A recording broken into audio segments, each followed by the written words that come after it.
So there was an old man driving a car in front of our Uber. He was attempting to merge into traffic and he had stopped. It was dangerous because if you notice that he had stopped, you would rear end. Our cab driver slams on the horn and he starts swearing at the guy. And then he flips the guy off as we pass by him. And he goes, he old. And then he goes like this. He like holds his body in a way as if he was a dead body in a coffin. And we were all like, oh God. And then he just didn't say anything. And then he just looks at me. I was in the front seat. He goes, sorry. Welcome back to Oops the Podcast. All right, lots to unpack here. I got something for you. Please. Giulio, I don't know where you came up with that idea. Dude, this guy was a huge turkey. What is this, Japan? Which is Yeah. one of the reasons why I hadn't told you about it. No, and I also just assumed you were saving it for the pod if you were going to tell me, Yeah. which of course you were. Oh, But- yeah.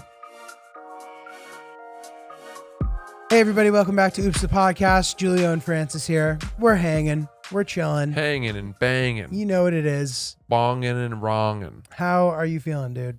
What am I watching you drink there, Ryan? What is that? Is it a coffee beverage? I'm trying something for the first time. I don't know if I like it. What is it?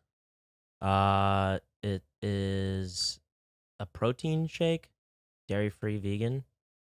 Hmm. And How is I'm it? just trying to figure out whether I like it or not. So that's, you might have seen me make a face. Was it good? I think so. I The just took my first sip is sip. always I deceptive. bought it because whenever I go to Whole Foods or Trader Joe's, I always try to get something fun.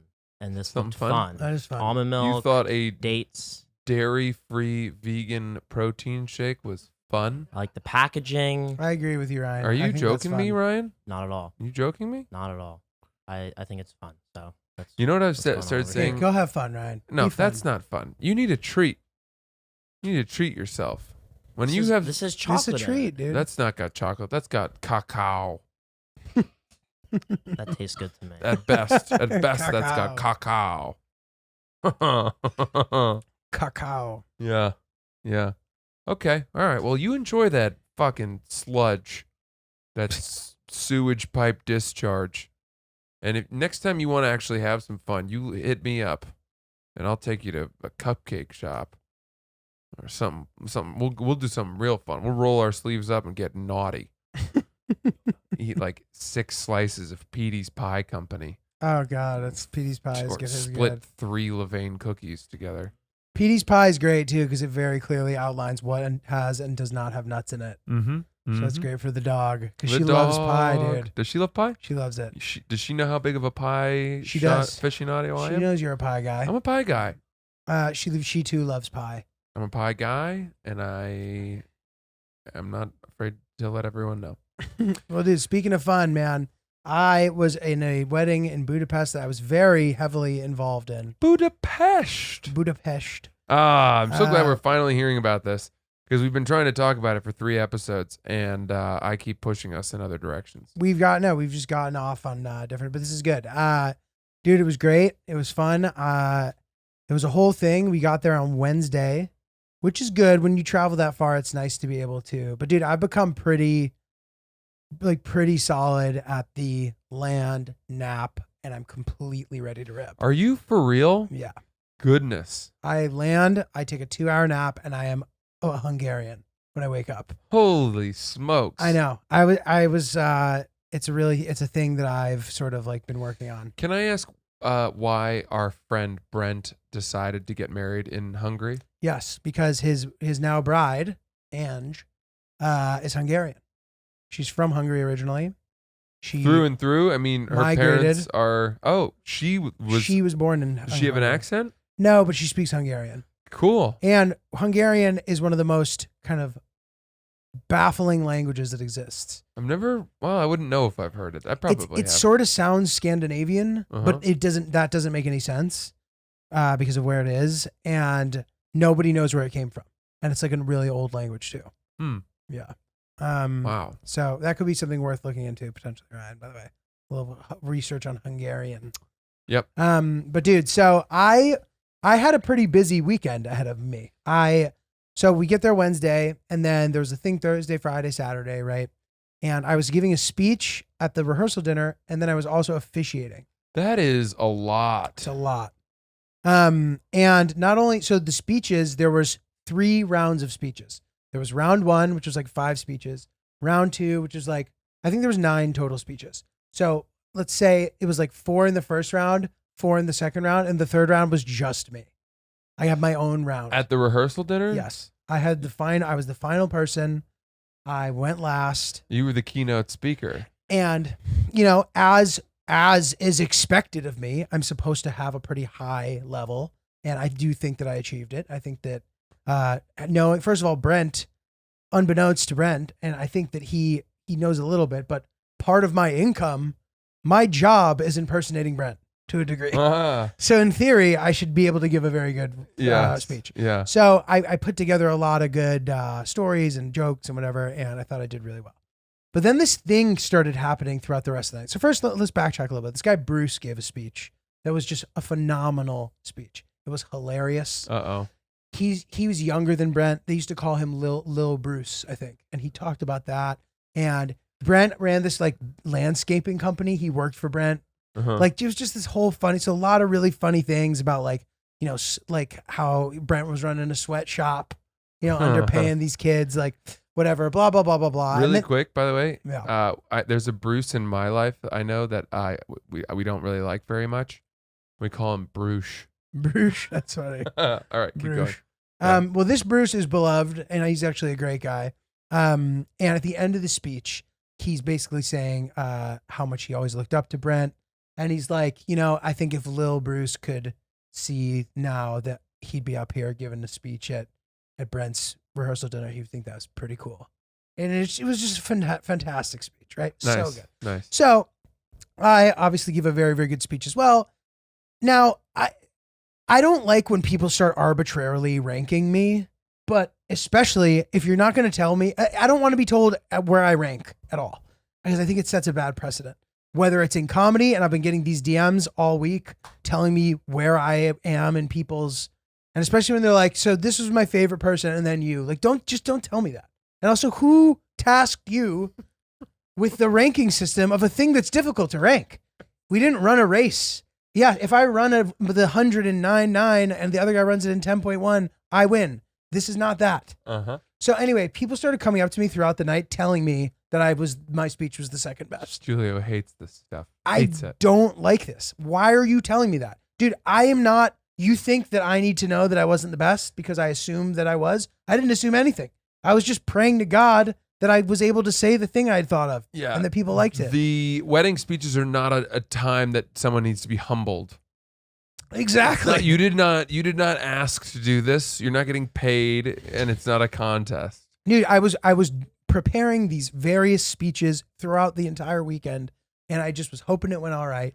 People really came up to you and said yours was second best? Multiple people.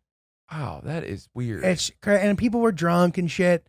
But it was just kind of like, dude, can we not? Like, can we just have a good night? First of all, second best is pretty good. Yeah. How did you respond when people said that? I was like, oh, I know. There's some good ones. Dude, what the fuck am I supposed to say? That's pretty good. No, I'm glad. I'm impressed that you did not lose it. Just like get all mad and shit. You saved your fury for the podcast. It's pretty good. And there's no fury per se, but dude, so there was that. It was fine. Then for the actual wedding ceremony, dude, I had like a headset. I looked like I was giving a TED talk. I had a headset. It was crazy. And did everyone put the headset on for their speeches? No, dude. This is as I officiated the wedding ceremony. Oh, right. Which was in like a castle, dude. It was sick. But dude, I know I'm officiating this wedding, and I'm not a professional, dude. You know what I mean? No. I'm not a professional wedding officiant.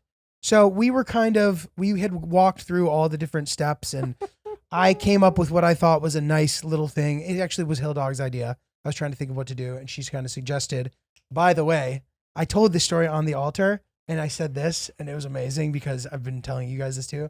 I was like, when I was talking to my life partner, Hillary, I said it in the middle of the wedding, dude. And I look over her, and she's going, she's like, are you... She kind of throws her arms up, but then realizes she can't react because it's the middle of the wedding. So then she kind of immediately... Yeah.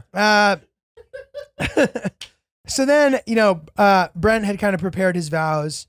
Ange had prepared her vows. They're doing their vows. But then Brent was also going to do the traditional vows. So then it becomes, then we sort of hadn't rehearsed this. So now I'm like, okay, now I'm like feeding Brent the vows, but she had already done a more specific version of her vows. So I was like, oh, I guess I don't have to read it. You know what I mean? It was not easy, dude. Wait a second. Hold on a second. Whoa. So they each did their vows they had prepared for each other, which were, Ange, I promise to do this. No. So he didn't do that. He gave his little thing that he was gonna said, but then he didn't say like, I'm going to do this and this sickness and health thing, but he wanted to do that. Whereas she had prepared her own. But then I wasn't sure. I was like, oh, I didn't even talk to her. So there was just stuff like that. There was sort of. Are you telling me, did one of them just go ahead and read off, I take you, Brent? No. They both did their own original ones, but then he wanted to do the sort of like traditional OG. And they vows. hadn't talked about that with you beforehand? We kind of did, but there was like they were dealing with a million things, and we had kind of like been trying to make time over the weeks, and it became clear to me that it was like up to me to set the tone on like what was going to happen next, but I kind of like realized that in the moment. So like I just hope they were happy with it. I hope they were happy with me. I'm sure they were. We had a couple good lines in there. I wasn't, trying to be funny up there, just trying to like get it done and not fuck things up. And it was a relief when I finished and the building didn't burn down, and I was relieved of my duties. You did it, man. I did it. You did it. I did Congratulations. it. Thank you. Are you happy? Yeah, I don't know. It was nice to be a part of it. I think that, because I've officiated a wedding before, and I've given tons of speeches at weddings, and I think that we always over amplify the importance of what we're saying, and over want to really crush it and deliver it. Part of that is we're comedians, we're used to performing, we know how well we do, and we put a lot of stock into that. But the other part of it is you forget that to the couple that's getting married, they are facing, I mean, it is just an absolute yard sale of speeches and events and handshaking and toasts, Right. and making food. sure everybody feels seen. Go here now. Go here. No, go here. Your speech, your officiating was never going to make or break the wedding. Right. And it was, frankly, probably not even going to register that high on their day. Right. You know what I mean? I Because think- it I all think they were blurs happy with it, together. hopefully. I hope No, that I they know, and I'm sure they my are. speech was fine. Like I can give a speech. Like the speech I did a good job. I think like whatever. It was at least good. It was at least very high level. I think. I would have total faith that you did great. It's just one of those things though where we feel like it's so much more focused on and remembered than it probably actually is. Yeah, no, totally. And nobody. Yeah, I mean, yeah, dude, it was fine. Like the other thing too. So she had chosen to have her ring on already, whereas she was going to put his on him, which again was just like something that doesn't happen often. So it just became confusing for me. It was fine. It all went fine. And I agree with what you're saying. I think that it's probably not a big deal. I will say this: great group at the wedding. One of those weddings where there's multiple groups of people who for me. Huh. I know his friends from Michigan. I know our friends from the city. I know there's some college friends there too. And just like a big gathering of people who kind of like don't hang out or talk enough for whatever reason, and all there in the same city, just having a good time. How have I not met this guy still? Did you not? I think you guys just missed each other at my birthday. And then during COVID, he's been bopping around because they bought an apartment and they're renovating it. And they're not here. And then like this whole, the whole thing. So I'm sure you'll meet them. But dude, so there's some good stuff that happened. We went to this museum, and this museum, it's like a terror museum. It's about like the era where the sort of like, the torture, the secret police, whatever situation where like they were kind of purging people opposed to the government era. And like a lot of people got tortured and killed for no reason kind of thing. And something really funny happened. So they have this like experiential angle to it that's really interesting and kind of fun. Sounds a lot like the Ripley's Believe It or Not museum. It's okay. So you're in this area, right? You're in this area where They're teaching you about all this shit. It's super cool, whatever. And then there's an elevator then, and you think that the tour's over. And all of a sudden, the elevator starts moving really slow. And all of a sudden, you hear this music start playing. It goes, vroom, doom, vroom, doom. Like, it's really scary. And then, like, a TV kind of flickers on. And then this guy starts describing all of this, like, torture and what they would do in this building. Oh, gosh. As the elevator slowly descends and you don't know where you're going. And I just will never forget looking over at Hillary and being like, I don't like this at all. Yeah. Yeah. She's just having like some, and then when you finally end up in the basement and the elevator doors open, you're in the place where all the like torture would actually happen. Right. And preserved in the original way, which was like cool, dude. Wow. It's you saw the machines and the racks and things like that? Yeah. And like the tools and the rooms, and it was just pretty cool. And I know maybe that's fucked up to say it's pretty cool, but it's important to remember these horrible things so that they don't, repeat themselves. Yeah. I know it's a cliche, but it is for a reason. Okay, here's a question. Of all the torture things you saw, what is the thing that if they had used it against you would have caused you the most pain or fear? In this particular place? Let's say, yeah. I don't really know, dude. Okay, so one thing they said, there's this black car, and that was symbolic with when they would come get you. And when they were at your door, they would ring the doorbell a ton of times, or they would just hold it for a really long time, and that meant that it was your time. That would have scared me more than the actual being tortured part, knowing that my time had come to be tortured. Oh, gosh. I know. All right, well, then let's ask more broadly. If you were being tortured, are you someone who, and obviously we don't know, but would you be the least happy if someone were smashing your fingers with a hammer or pulling your toenails out with some clippers or that the toenail one isn't great. Waterboarding you? Pulling teeth out is bad. Do they do that? Yeah, I think I'd prefer. I'll bite my words maybe one day, but I preferred maybe be waterboarded than to have my teeth pulled out with pliers. Mm-hmm.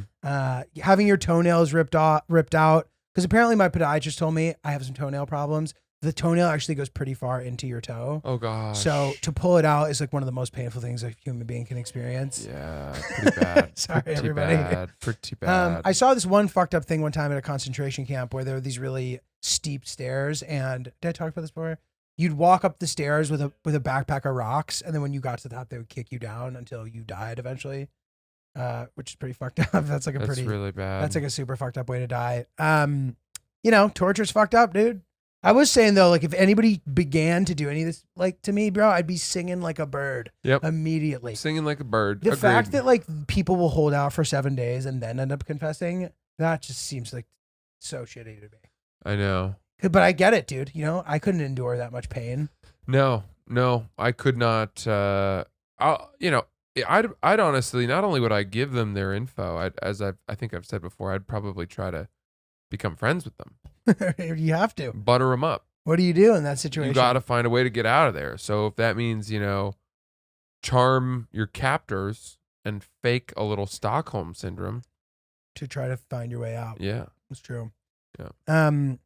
Okay, well, keep going. So, dude, I got Hill pretty good later in the day though because of this. So we had done this whole thing and we had a great time. It was lovely. We ended up getting caught in a couple torrential downpours with our pal Hans, who I've been talking about a lot lately. Yeah, you've mentioned him, but you've never told me who he is or how you met him. Hans and I played tennis together on the tennis team. Okay. He's one of those guys that's just pretty much value add across the board. Like he never takes away from a situation. He's always great. He gets along with everybody. He's just a great guy. Everybody loves this guy.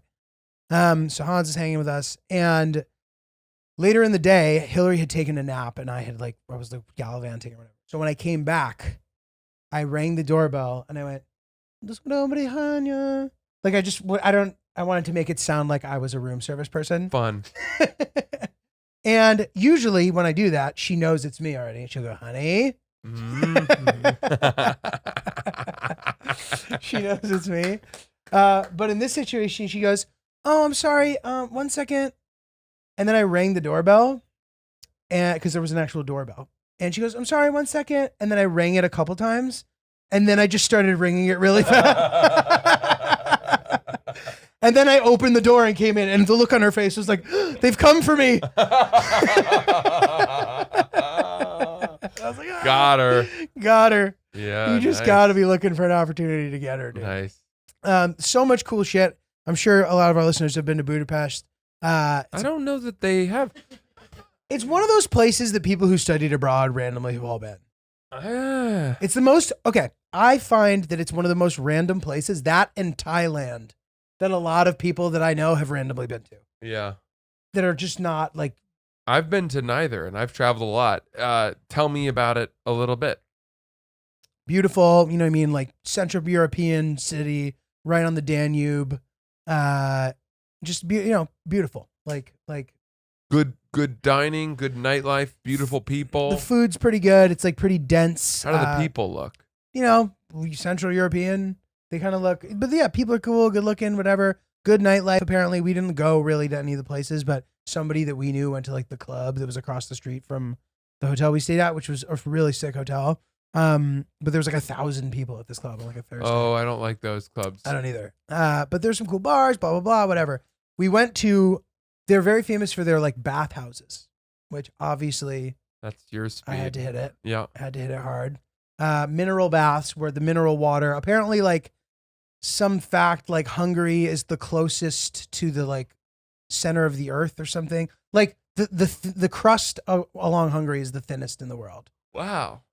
So this mineral water is supposed to be great. They kind of like pipe it down from the mountains or whatever. Okay. And there's all these cool natural hot spring baths, whatever. And there's just, I always love seeing the way they set a place like that up. Like they had a sauna that was like a 3-tiered sauna.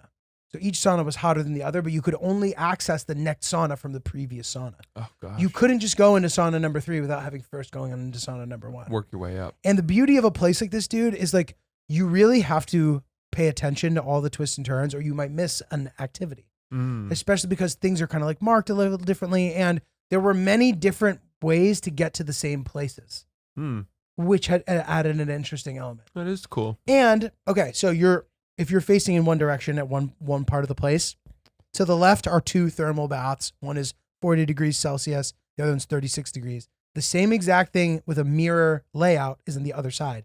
They both have steam rooms. The steam rooms are completely different. Doesn't say that anywhere.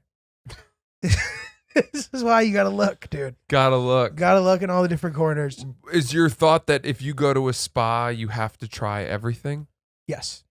Uh-huh. Or at least see how they've done it. Uh-huh. Because no place, there's very rarely just like a duplicate scenario, Right. which I find so fun. Right.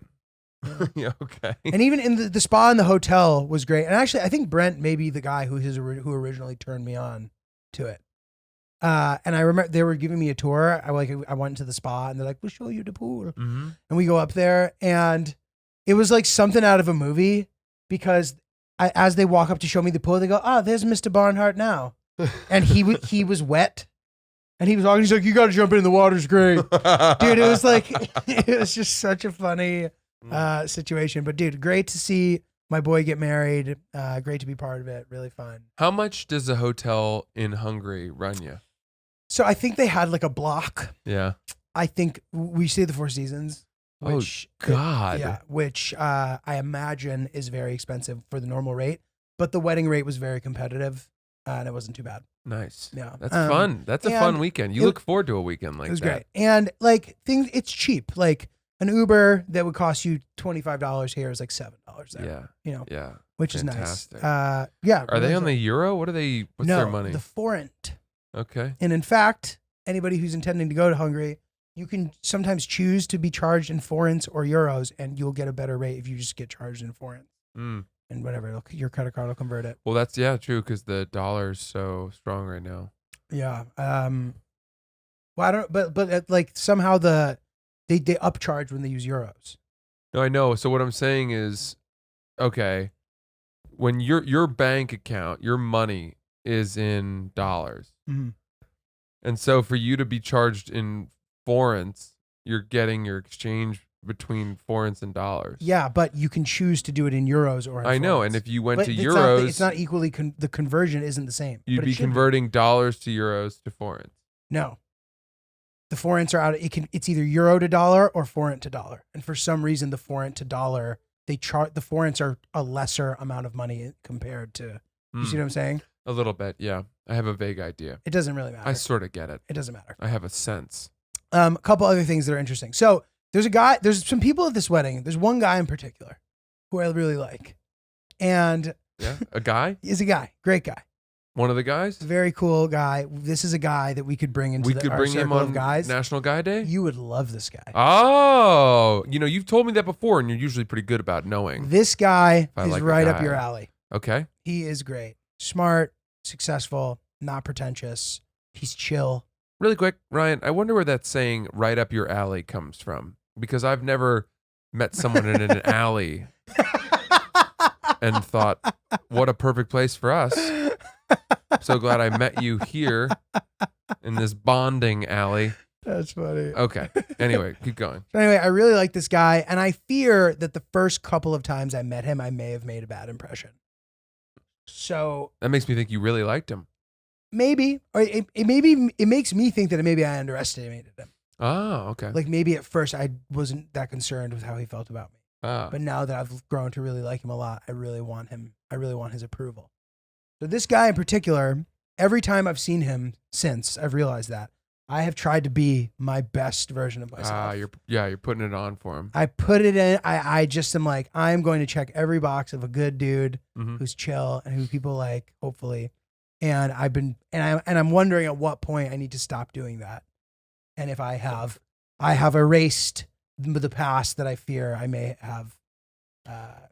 Do you ever worry that you're gonna overdo it? That you're overcooking it? He's gonna get wise to your performance for him. I don't know. I don't know. I don't know that he would be thinking like that. You don't think he turns to his lady at the end of a day of hanging out with you and say, I like Giulio, but God, does he try too hard? Interesting. So my thing is that I hope that the good guy that I'm putting on is the guy who actually does not try too hard.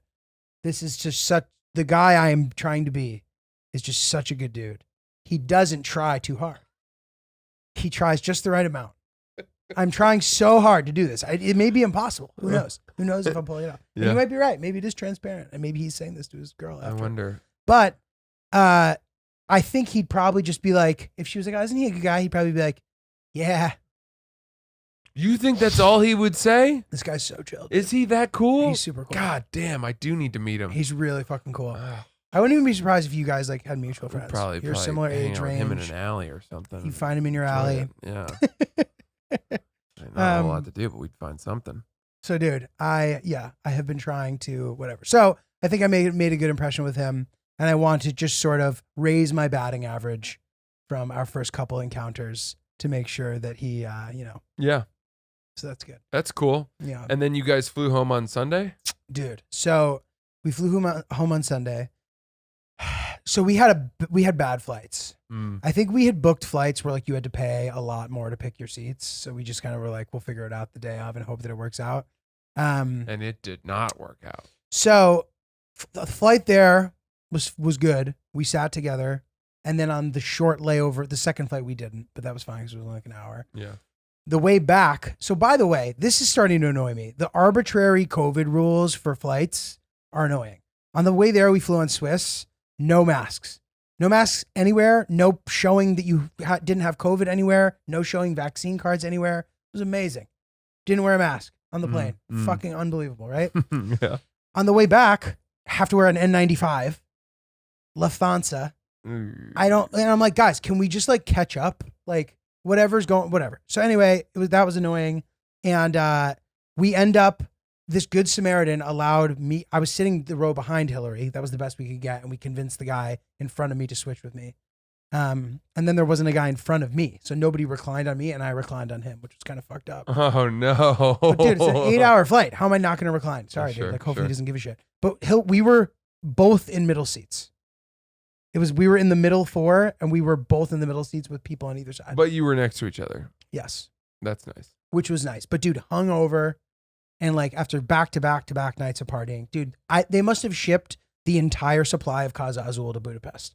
there was 7,000 bottles of Caso Azul. What the I was hell? just sipping it straight from sipping it straight all weekend. Like a hummingbird from a flower. Dude, it was amazing. So anyway, I was feeling not great Sunday morning. We go and we have this huge flight, and it was challenging. Mm-hmm. It was challenging, Mm-hmm. but fortunately there were no babies around. The guy next to me was a big man. He was big and wide and tall, but he was sweet as pie, dude. He knew that he was, and he was really self-conscious about it. And he sat arms crossed the entire time. I felt bad for him. I wanted to put my arm around him and be like, dude, you go ahead, take the armrest. It's tough. You know? Yeah, I do feel bad. Listen to Airplane this. seats are just already too small. I know. Dude, it sucked. Yeah. But whatever. So, dude, we discovered one of the great hacks that is no longer relevant. So when I was there, I found a thing that was an at-home COVID test that passes for coming back into the country. Wow. It's a German service. You do it on your phone. You conduct the entire test without another person being there. And it's really brilliant. Like all you do is you write like a specific code they give you on the test so that you can't like duplicate the video. Okay. You film yourself taking the entire test. Oh, wow. Filming it? Yes. And then you hit done, and then a timer starts for 15 minutes. After that's over, you take a picture of the negative test, generates a certificate for you. You can come back into the country. That's incredible. Unfucking real. And you can use a Dwayne Reed test. One of those at Binax tests Right. Are acceptable. Wow. So I am solving one of the most annoying problems that I have.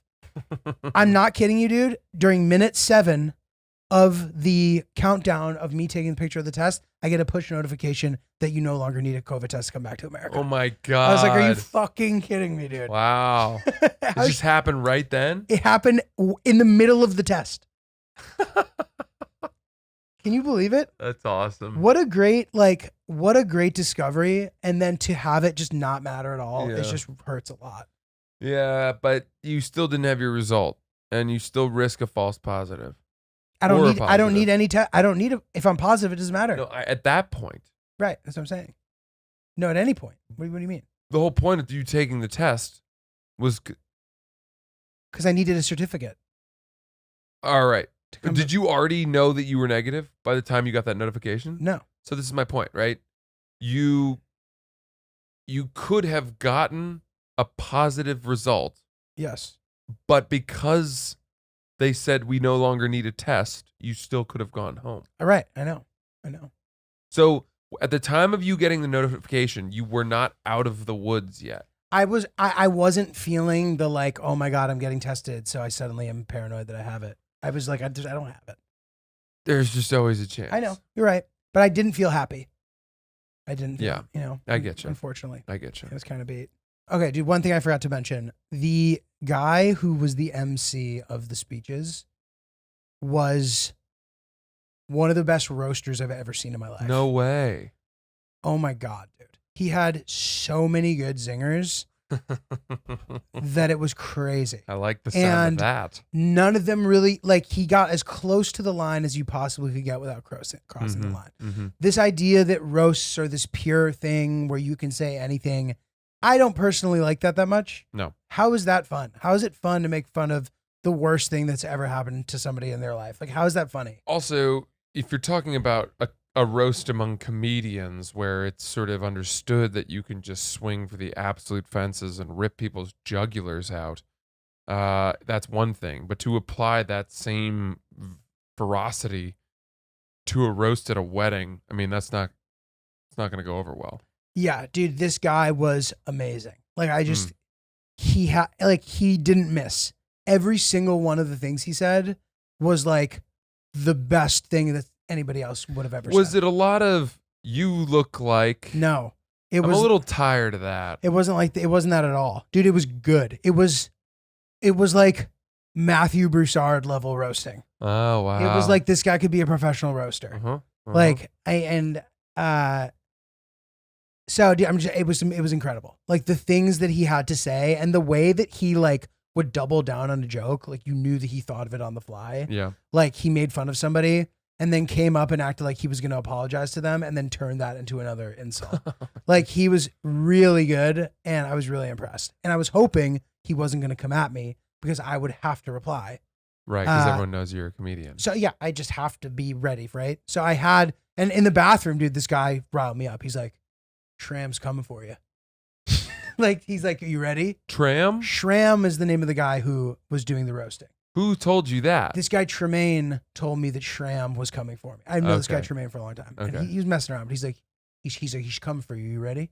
You got something ready for it? You know, if he comes for you, you got to respond. Did you have anything? I ended up coming up with a few things that were like decent. Did he come for you? No. Oh. That's Which good. was nice. Yeah. So I didn't even have to go. So yeah, so that was good.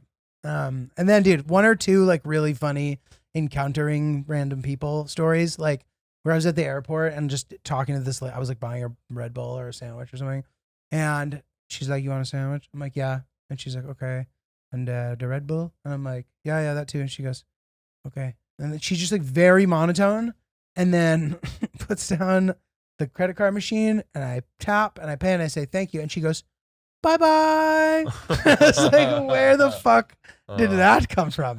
That I enjoyed. And then another thing, this is like very specific, so I have to pull up my notes, but I was like, I need to tell this on the podcast. Okay, so there was an old man driving a car in front of our Uber. He was attempting to merge into traffic, and he had stopped. And it was dangerous because if you notice that he had stopped, you would rear end him. So our cab driver noticed. He fucking slams on the horn, and he starts swearing at the guy. He goes, like, whatever. And then he flips the guy flips the guy off as we pass by him. And he goes, he old. And then he pretends, he goes like this. He like holds his body in a way as if he was a dead body in a coffin. Oh my God. And we were all like, oh God. And then he just didn't say anything. And then he just looks at me. I was in the front seat. He goes, sorry. Like he knew he had completely overreacted. Oh, that's funny. And it was very good, dude. Was Hungary part of the Soviet Union? I don't think formally, but like they were under like the sphere of influence. They were under the banner of the USSR? I know that they had a communist government that was like a puppet regime, I believe.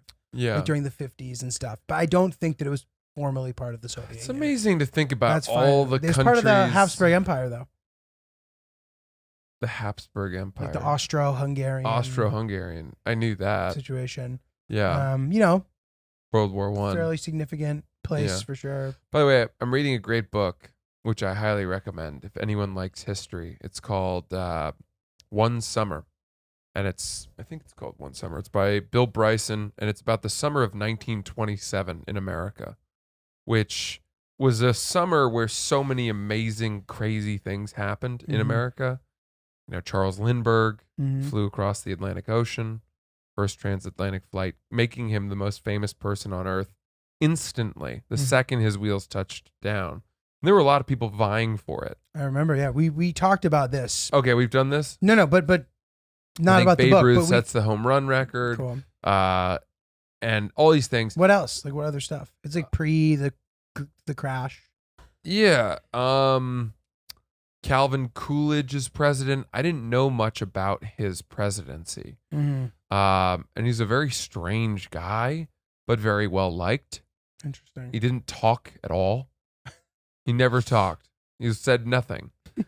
And famously, he was at a dinner, a White House dinner, and a young woman was sitting next to him, and she said to him, "I bet my friend that I could make you say at least 3 words tonight at dinner."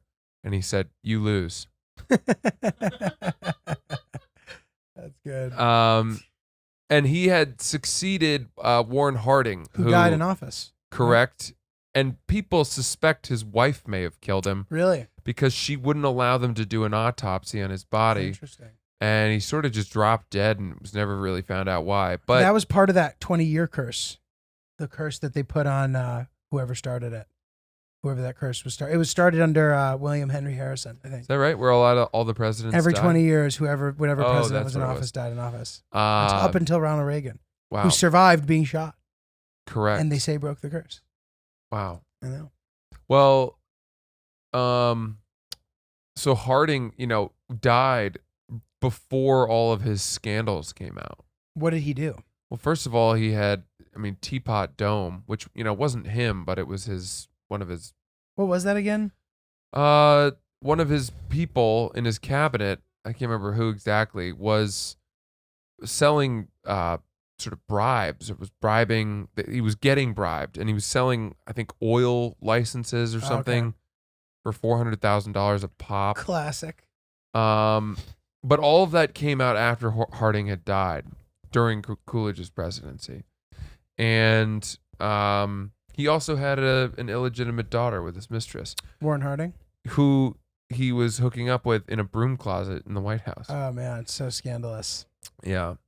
So scandalous. So all of that happened, but then what else? There was a crazy flood in Mississippi. The Mississippi River flooded, and hundreds and hundreds and hundreds of acres were just underwater. Houses swept away, and the person that was in charge of sort of mitigating that disaster was Herbert Hoover, who was the secretary of something under Calvin Coolidge, and it was him doing such a good job of solving this humanitarian crisis that propelled him to his presidency. Is that where the term Hooverville came from, or that was a Great Depression term? Hoovervilles were these shanty towns that were set up for people during the Great Depression, but they were terrible. It was really inhumane and sort of bad living conditions. They were like tent villages for people that couldn't live anymore. And they were, I think a lot of them were set up like on the Washington lawn, not far from the White House, and right there in DC, and just really horrible situation. There was no sewage or no plumbing, none of that stuff. Anyway, but 1927, yeah, amazing. And one of the reasons I bring this up, what were you just talking about? We were talking about Budapest. I don't know. Did I say anything? Hooverville, 1927, book recommendation. Oh, the Austro-Hungarian Empire, and World War I, and sort of obviously, so this was post World War I, but I never, we focus so much on World War II in history. I think partly because it was, I don't know, just so much crazier and more recent, but I never really did that much reading about why America got involved in World War I.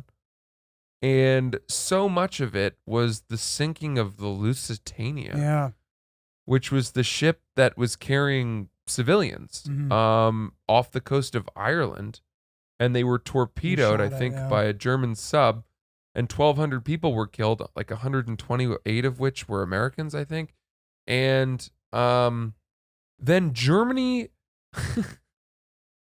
like doubled and tripled and quadrupled down and was basically like, fuck those people. They got what they deserved. And this just pissed off Americans to the degree that any German business in America had bricks thrown through the window. Some German people were like strung up and hanged. Oh my God. In the streets. I mean, there was real anti-German sentiment.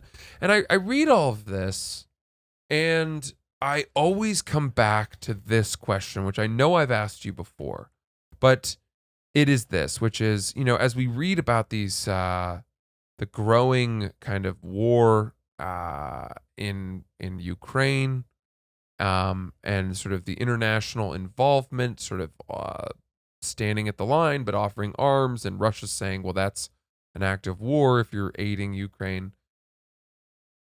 Do you think that in our lives we will ever face a situation where there's like a great war again? American young men and women are enlisting in droves to aid the war effort because they believe so firmly in the cause, where maybe we would sign up from where we are today? Maybe we would just be too old. I don't know. Yeah.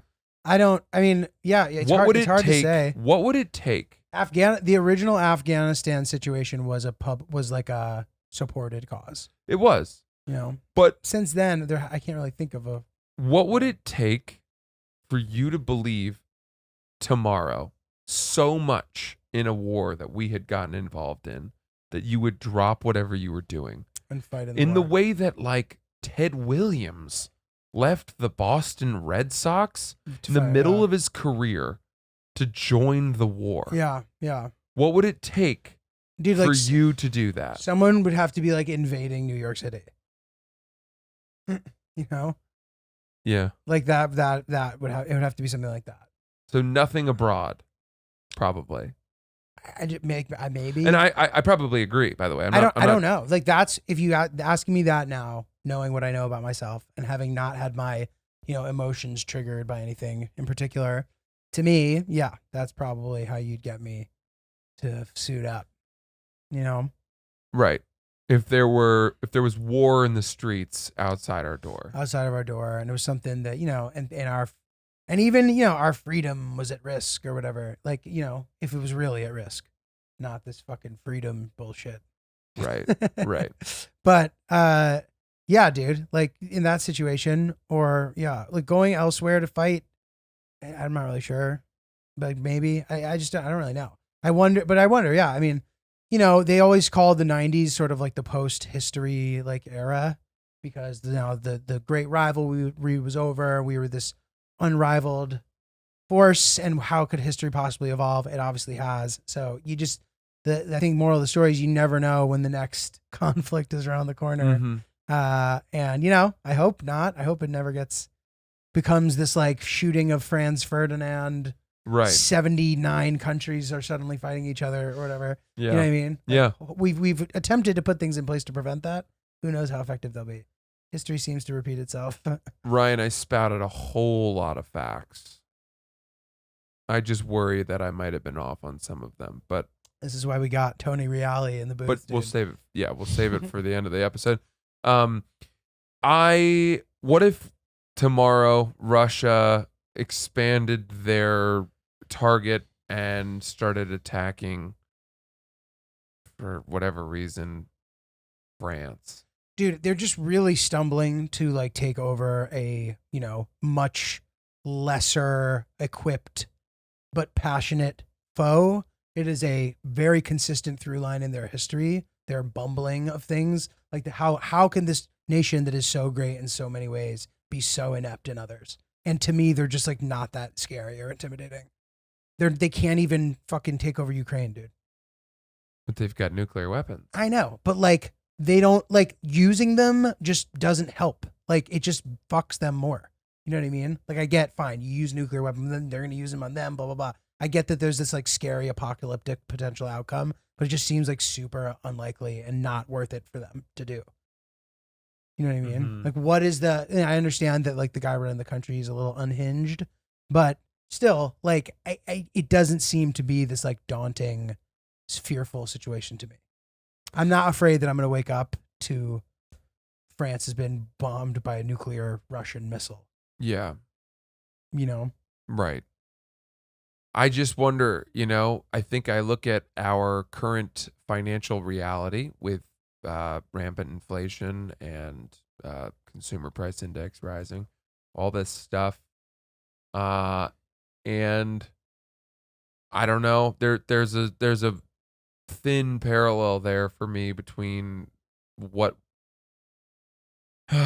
Russia invading Ukraine. I and don't know, inflation. like the late 1929 into the 30s, the Great Depression, which we kind of were able to get out of by, in many ways, joining World War II. That's what was creating.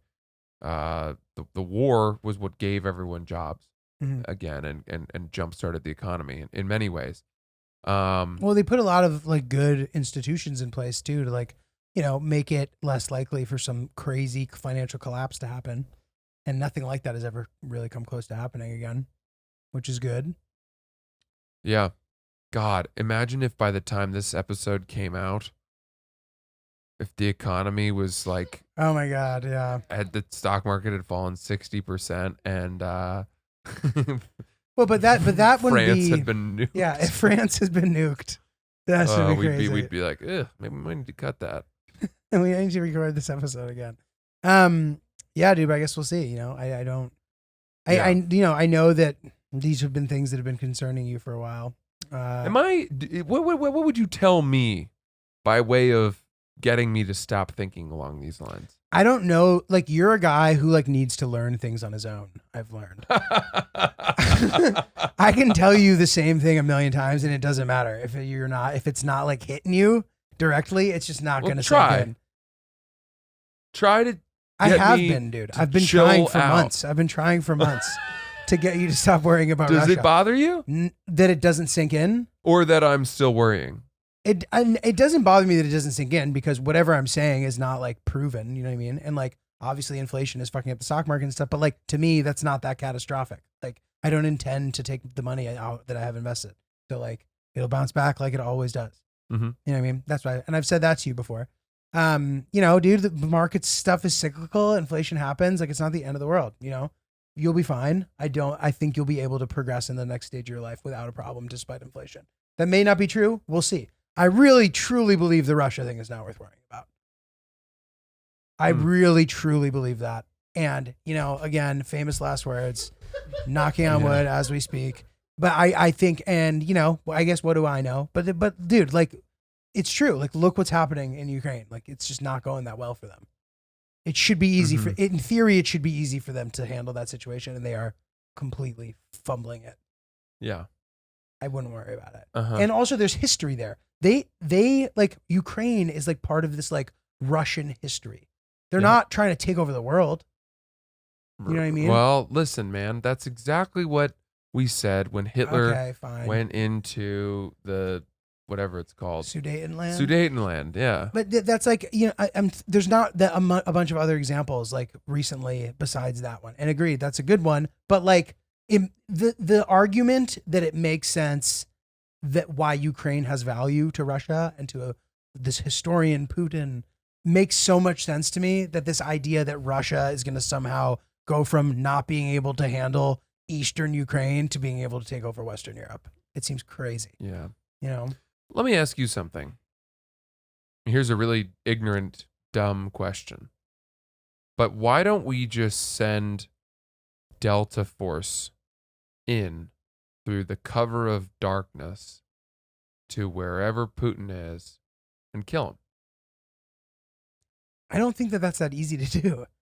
Is he sitting eating dinner behind 58 guys? Well, how would they get close enough to begin with? Like it would be drone strike where he is, his palace.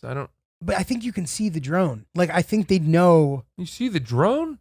No, like I don't think I think the drones and stuff. I think you can detect all that kind of stuff. And first, but if you were to do that, now you're actually like starting war. Like we don't do that. Like, you know what I mean? You don't just go kill the fucking leader. We do. Trump did that where he killed the head of the Iranian guy. We do that. Agreed. But like that would be just such an aggressive move is my answer to that. Like there's no need to do that. Do we not think that, listen, I realize we're wading into major sort of geopolitical ramifications here where neither of us are experts, I would say. You're actually probably you're much more informed than I am. I'm learning a lot from you here, which is good. I don't think we're experts either, but it seems as if that would be a more difficult thing to do than it would that create some sort of power vacuum where the next guy would then come up and pick up the mantle of Putin and carry on even potentially in a more aggressive way? Maybe not, honestly. Or a retaliatory way? Because obviously we get our news through the prism of, America, whether we like it or not.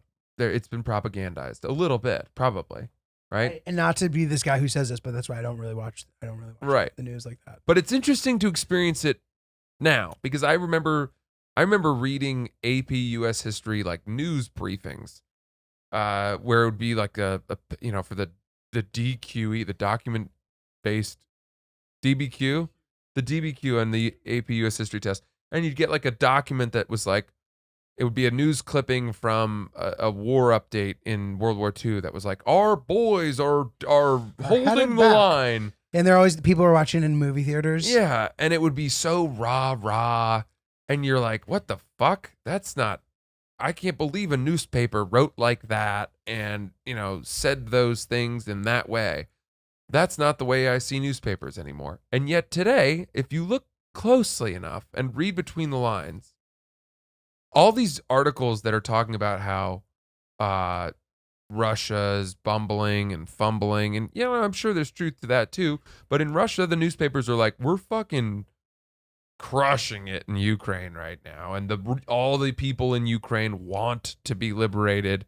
And it's only a tiny... But not everybody thinks that there. No, for sure. Yeah. But again, I just think that the truth might be in the middle somewhere. I really don't think that the truth is that in the middle. Like, it's very clearly like documented how poorly they're doing with this undertaking. Fine. And granted, maybe it's their little like path that they're trying to make to the Crimean Peninsula or whatever is like fine, is going okay. But they were attempting to take over Kiev and completely fucked it up. You're right. And this is, I'm not even just talking from the lens of American news. Again, not to be annoying, like the BBC covers it really well. Worth watching there to like get the updates and stuff. That's all the Western world though, right? Fine, but it's not as like America versus Russia. It's a much more like... Fine. I guess my point is that it's interesting for me as an adult to see news briefings about the current times where I'm for the first time, I can't say the first time, but I'm recognizing, oh, this is today's version of what it was like to sort of use news to encourage people about a scary situation abroad. A little to some degree. Okay, fine. To some degree, because you read these things about like, oh, the Russian generals they don't believe in the cause, they're defecting, and that gets a front page news thing. Mm-hmm. It's not like, but whereas. And I know what you mean. Like, of course, that element is I think it's kind of cool, by the way. Agreed. The like trying to get Americans on board to get involved in the World War II. Like, we're not, how involved could we really get in this? You know what I mean? Like, I guess, unfortunately, to your point, there's a scenario where obviously we could be, but like giving them arms is like pretty standard shit right now. Giving them arms, whatever. They're negotiating. They'll figure it out. Maybe they'll give them a little bit of land, whatever. I don't know. I mean, dude, if an American convoy of trucks that were bringing in, anti-tank rocket launchers got shelled by a Russian helicopter. But wouldn't that have to happen? That All would have bets to are happen. off, But that would wrong? have to happen on other countries' sovereign territory. Sure, but then fine. 10 miles from the Ukraine Right. border. Border skirmishes happen, and people kind of like let it go sometimes. I think there's scenarios where it wouldn't lead to all-out nuclear destruction. Yeah. Since we're discussing Is there no part of you that wants to go over there and start fucking shit up? zero, why? For what reason? Like what? Just because the fact that like Putin is so annoying. Because throughout our history, we are a country that has gone from, you could trace our American story through war. You're right. It's true. Revolution, fucking Spanish American War, War of 1812. War of 1812, Civil War, World War I, World War II, Korea, Vietnam, Iraq, Afghanistan, Cold War, Iraq, Afghanistan, etc. We're never not in war. We're just it's Right. never that long in between wars. Right. Oh, in the grand tale of America. Mm-hmm. So wait, but what? And The original question- we speak of the fighting in war is always a part of the biographies of our great figures of history. Okay, but so this legacy of war makes you want to go to Russia. and I just fight. wonder, if that's a huge missing piece in my life. Fighting in a war. And listen, I know how vainglorious this is to speak this way. And I don't assume that I would fare well in war at all. In fact, I think it would wreak havoc on me. I mean, I can barely sleep through the night. Because there's not enough ambient noise, or it's not dark enough in the room, or the air conditioning's not high enough. So God help me if I had to deal with PTSD or Sleeping in it, dude. losing friends. Bro, in God battle. forbid you had to sleep in a tent. God forbid I had to eat an MRE. in nature. Yeah, dude, no. You're telling me I have to have an MRE instead of sweet green for breakfast, for lunch? This lettuce isn't fucking organic. Get the hell out of here. Yeah, I don't think you'd fare too well. No, I don't. But I do wonder, I mean, things haven't changed that much. In what? You being in war? Just Or in the world? humans Yeah. being susceptible to being drawn into war. Mm-hmm. I know, it's a bummer. And I wonder if we're close, and if we were, would I be a coward for not joining? Do you really wonder if we're close? Like, you think the possibility of us deploying troops to Eastern Europe seems like something that is likely to happen? Or it stresses you out, it seems like. I think we are already probably marshaling in some way. Like preparing?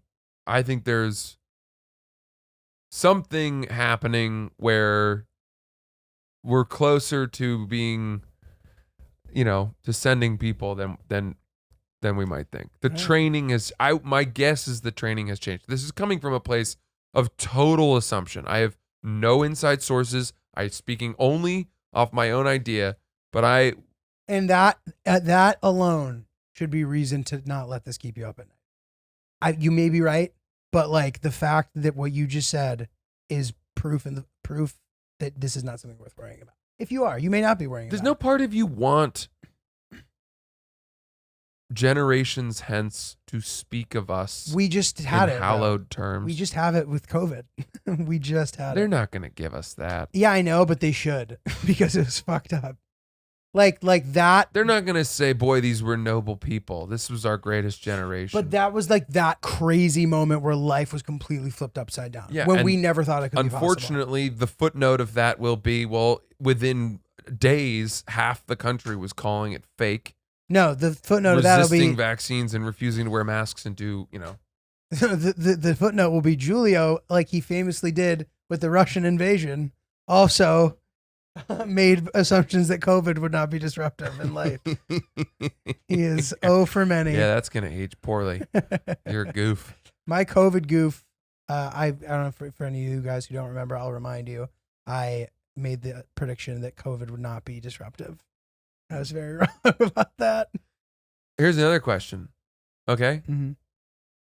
Now, let's say that we did have a call to arms. Mm-hmm. I think one thing that would be interesting is that this would probably be the most, call it, co-ed war ever in our history. For us? Yeah.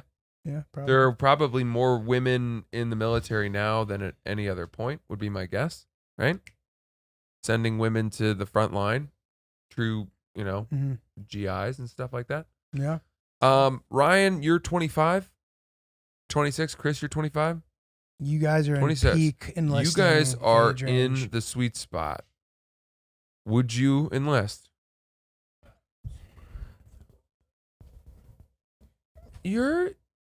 Chris said his weight pretty- might be an issue. Yeah, no. Do you really believe that? Yeah. I think you could fight, dude. I think you'd be good. Oh, Bro. I could, but I feel like they'd be like, well, if they like were really running out of people, they'd take me. But Yeah, but you I could do wouldn't other, dude. You could do other stuff. Like you don't have to be like. I mean, yeah, First of all, I think you'd be fit enough to do any of the I do things. too. But I think that there are other tasks you could do if they deemed you not so fit you're enough. asking would I? Well, Yeah. you wouldn't have a choice, probably. Oh, Do you if think I it'd didn't be a have draft? choice, then I'm I saying would that's get- what you're saying. Oh, Let's say that it started and it wasn't a draft, but everyone was compelled everybody to go. was doing it. Probably. I don't know. I never really thought about it. I guess so. Yeah. Honestly, if everyone else was doing it, I'd probably do it. Yeah. Just do that. I think we could all go together. Yeah. Be fun, like be bunkmates. You know? Dude, that could be a great reality show. Watching Francis be in the army. All right, at Ryan, war. Would Ryan. you join the cause? Would you sign up? Wouldn't want to, but I would if everybody else did. I wouldn't be the first person to volunteer to do it. I would kind of wait back and see, and be if I'm one of the people that's not doing, I'd be like, okay, I should probably be doing it. Then I'd do it. But I wouldn't take initiative. Yeah. I find Just this really being honest. interesting, and if it's not interesting for other people, I apologize. But boy, I just think, man, are we due? Are we going? Be kind of fun to get the outfit. get kitted out. Boots, new boots. You know? I mean, dude, yeah, it's not. It doesn't feel like it's looming, but who knows? Okay, Like I don't you want to said, spook everyone. By I'm the time, spooking no, you're people. not. You're not spooking me. I mean, by the time this comes out, if some reason all the shit that Francis is saying seems to be coming true, I will never disagree with his hunches again, because apparently his hunches have value. Have I been right about a bunch of stuff? No, but but you were concerned about COVID. I was initially. on to COVID. I You were sniffed it on. out. Francis was a little concerned about COVID. That ended up going in his favor. So at this point, he's Yes, still, I really won that one. Francis is in the W column right now still. So we'll see what ends up happening with Russia Got it. and with the collapse of the economy. Any military listeners out there would love to hear your thoughts. We can keep it anonymous if I don't even know if you're allowed to talk about it, but You can even just tell us about stuff that you do because it's interesting. to yeah, us. we love that shit. Tell us about whatever. Email us at oopsthepodcast@gmail.com. Facts with Ryan. I bet there's a bunch. I feel like I spouted off a lot. I got as much as I could. 1, 2, 3, 4. We have 5 things today. So first, it costs $7.87 for general admission at the House of Terror Museum, which is 3,000 forints. Yeah, forints. Forints. Yeah. What is it? Forints. Forints. 3,000 forints. The origin of right up your alley. There's no definite origin of the expression, although the first recorded usage of the metaphorical usage of the American expression dates to 1931. It can be found in M.E. Gilman's Sob Sisters, Volume 65, and reads, quote, "It's about time a good murder broke, and this one is right up your alley." Okay, that's good. Hungary and the USSR. The People's Republic of Hungary was the official state name of Hungary from 1949 to 1989 during the communist period under the control of Soviet Union. President Warren hooked up with Nana Popham Britton, who was a White House secretary. Classic. I was looking up torture just as we were talking about it. Have you guys ever heard of heel hauling? No. Heel hauling. So this one was You interesting. just put facial products on a person until they die. So this torture technique was used during the age of sail to punish sailors and criminals that committed egregious crimes. The condemned, the person caught is tied to a rope that is thrown under the ship and fished out on the other side. This person is thrown overboard and dragged through the water under the keel of the ship, scraping against razor-sharp barnacles. Oh my god. Dude. Oh, wow. That is terrible. Keel hauling? Yeah. That is- Barnacles? I mean, you That's want one to of talk about Francis' favorite words. exfoliating. That's like that exfoliating scrub right there. That is one of Francis' favorite. Barnacle has been a word we use. I do many like times. barnacle quite a lot. And then the nightclub that your friends went to Yeah.